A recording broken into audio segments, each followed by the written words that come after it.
RoboCop Rogue City is a game that completely flew under the radar for me. I had no idea it was coming out until a few days before the early release. After watching some early gameplay footage and having watched the last RoboCop close to 20 years ago, I made the decision to purchase the game. And if you're looking for a game to just sit back and relax to play while also having a good time, then this is definitely the game for you. Trophy wise, we are only looking at 28 trophies in total. 11 of them are bronze, 10 are silver, 6 are gold, and then of course the platinum trophy itself. Thankfully there is a level select that we can do in case we do miss any trophies, but it is not needed as I managed to get all of them in just the one playthrough. Now if you need any reason at all to get this game, this first trophy should just convince you straight away. We shoot an enemy in their sensitive spot, and no, it is not their head. Well, not that head anyway. For this though, we get the trophy. Zip this up. We are now clearing out enemies and making our way through the building to rescue some hostages.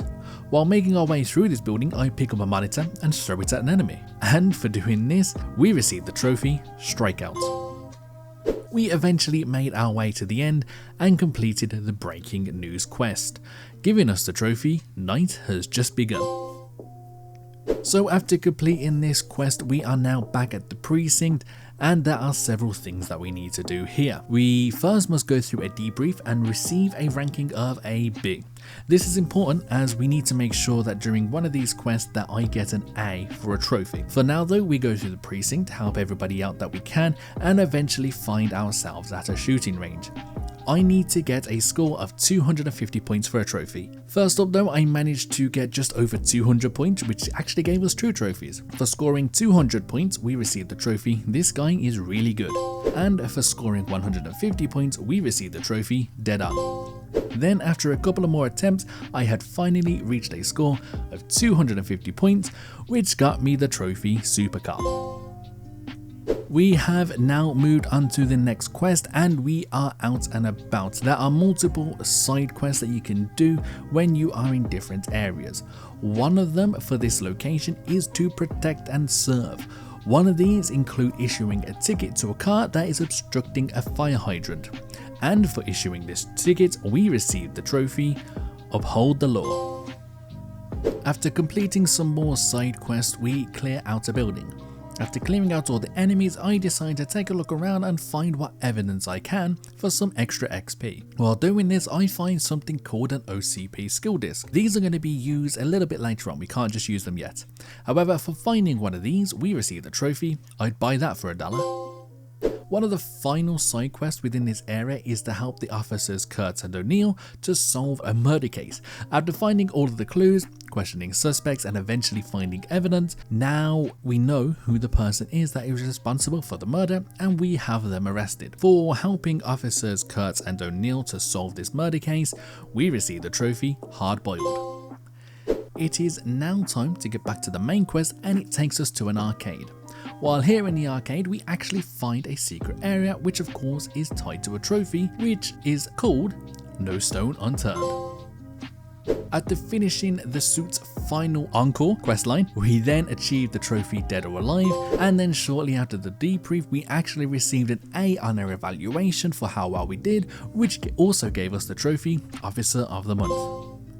After leveling up several times due to this, I am finally able to fully develop a skill. I decided to focus solely on deduction first, as the final skill you receive when you obviously max it out gives us 30% more XP, which of course helps us a lot when we need to unlock more skills. But for now, after fully developing the one skill, we receive the trophy Practice Makes Perfect.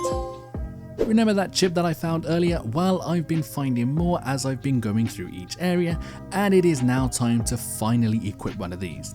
As we equipped it, we received a trophy called All Adds Up. We now move on to the next questline and we are currently being attacked by bikers. We actually managed to shoot the gas tank of one of these moving motorcycles for the trophy Live by the Bike. The location that we are currently in is called the Steel Mill, and it is probably one of the largest areas in the game. Here we have to take down a lot of enemies. We probably defeat more enemies here than we have so far in the entirety of the game. There is just that many. For now though, we make our way through and I managed to actually find another secret area. And in this secret area there is a PCB for my weapon, and of course for finding this we received the trophy. Good eyes, Murphy. We then finally made our way through all of the steel mill and completed the quest line called Street Vulture's Turf for the trophy, 20 seconds to comply. From the trophy list, I notice I am actually nearing the end of the story. While there are only 5 main quests left, I still have a couple of miscellaneous trophies that I need to work on. Some can be done whenever, but others I need to start actually progressing through the story more, and this is exactly what I did. At this point I stopped with the side quest and purely focused on the story. This resulted in us quickly completing the bank heist quest for the trophy Don't Mess with the Money. Then shortly after going and completed the next quest called Ghosts from the Past, we got the trophy Bucket. During her next quest, we are tasked with destroying a ton of robots who are trying to destroy us. Remember what I said earlier about all those enemies at the steel mill? Well, this probably has more enemies than what steel mill did. It was just a lot. Anyway, after several waves of enemies, it turns out that I actually defeated them all in under 10 minutes, which gave us another trophy called There Can Only Be One. Then of course, shortly after this, we finished up the quest called Wendell's Confession for the trophy Let's Talk. Okay, we're at the end of the game now, just a couple more trophies left to go. We also just have 3 miscellaneous trophies left to do. 2 of them can only be done now, but one of them I could have done at any time. I only just managed to get it done now though.